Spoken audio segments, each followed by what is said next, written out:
tara, let's set up your solar sa bahay. So, sa video na to, i-discuss natin ano yung mga components and ano yung mga kailangan yung i-consider para mag-set up ng solar sa bahay.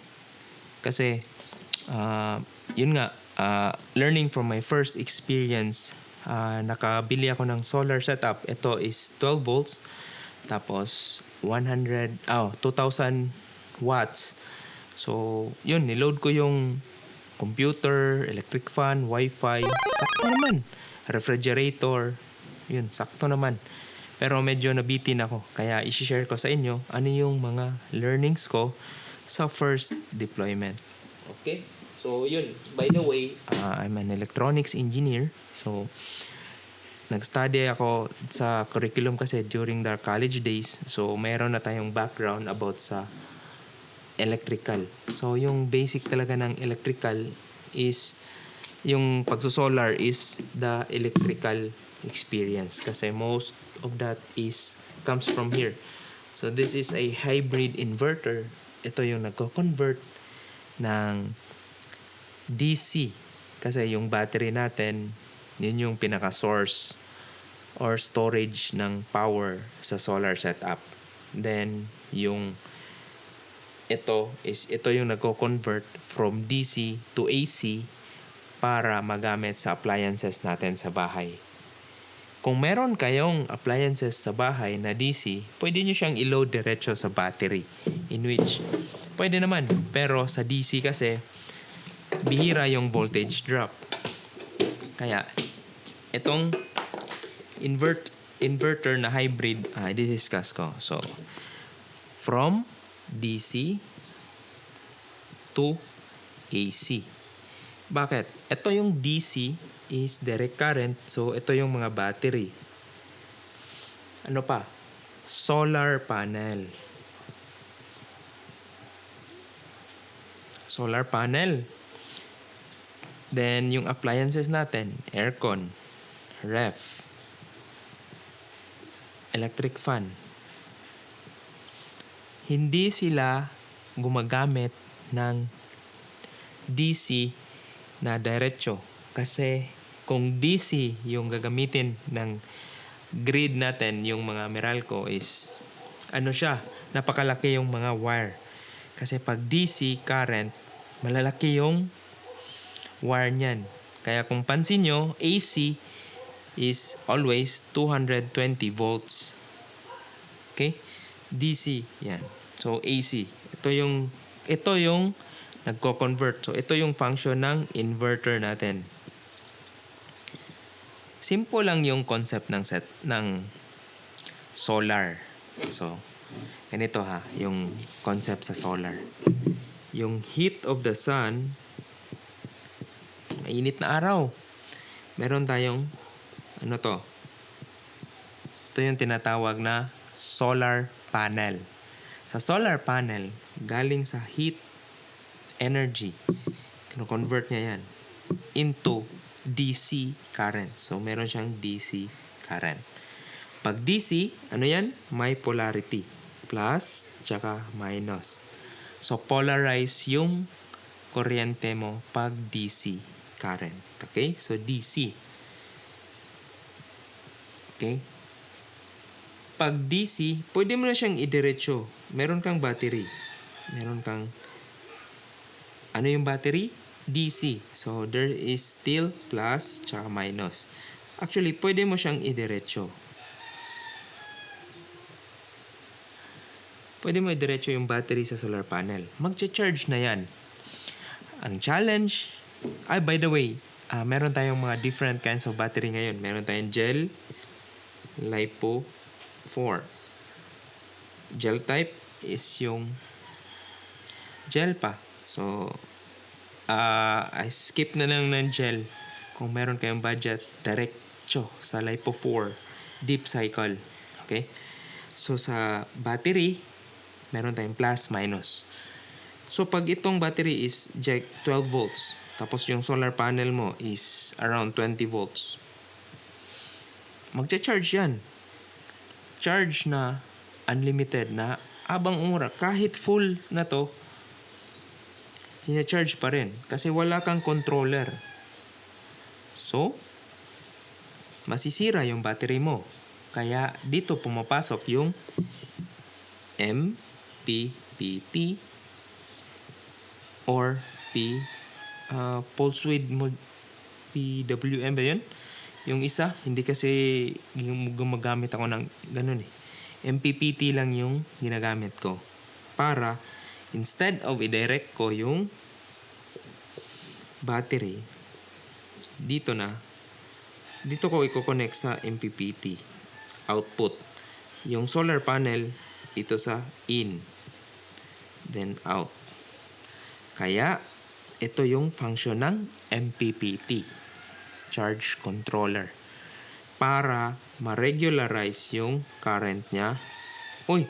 Pag sa MPPT kasi, pwede mo mag-set ng 12 volts na or 13.5 na floating voltage. So, pag abot mo pag-read na niya dito sa MPPT na, 13.5 na. Hindi ko napapadaanin yung pag-charge. So, this is already 100%. Then, na-protect mo yung battery mo na investment. Kasi sa battery, mahal rin yan. May voltahe yan, may ampere hour rin.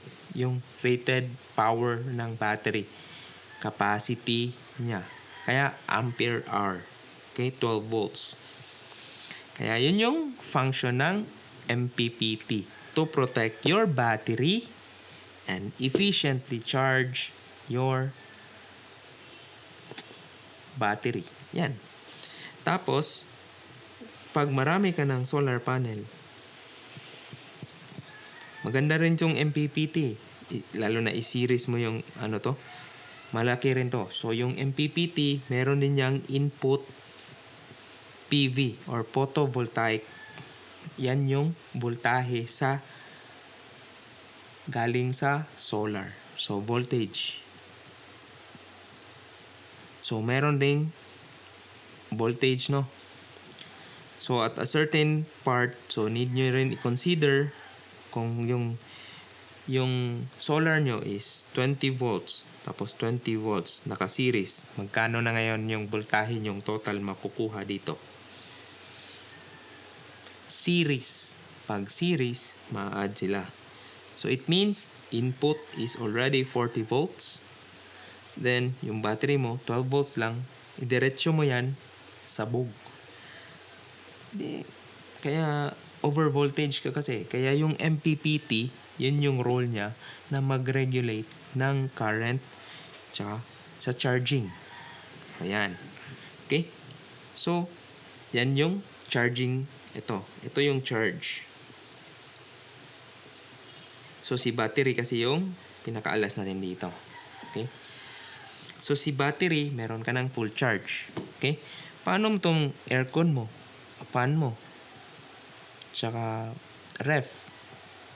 Di mo naman pwede diretso kay battery, di ba?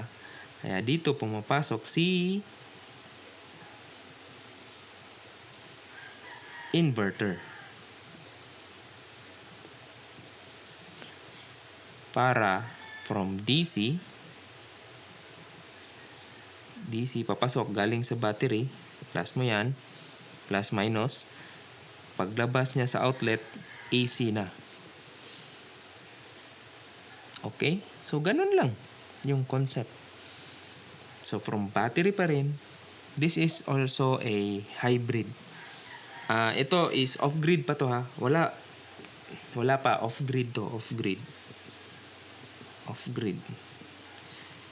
Paano bang off-grid? Ibig sabihin, hindi ka off nga yung grid. So, yung mga Meralco or power source sa inyo, hindi nyo na sinali sa system. Kaya, yun yung tinatawag na off-grid. So, ito naman, AC. So, pwede ka nang mag-electric fan. Ano na yung limitation mo? Yung limitation mo dito sa system na to is yung battery. Depende kasi yan eh. Kung battery is maliit lang, 100 ampere hours lang, tapos ganito yung load mo, it will only may 1 hour less sa ampere na to. So, meron tayong calculation yan. Hindi ko na lang i-detail kasi dito is more of a conceptualize paano nyo i-consider yung design nyo sa solar setup sa bahay. Okay? So, ref. Yan. Fan. Then, ito pala. Yung inverter natin, di ba? Meron tayong sinasabi na 2,000 watts.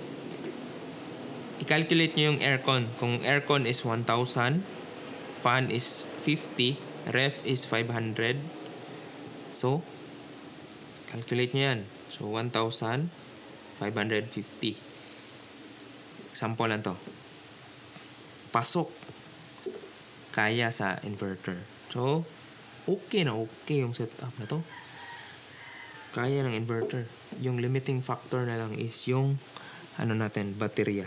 Kasi dito dito kumukuha yung power ng inverter. Kaya, yun. Okay?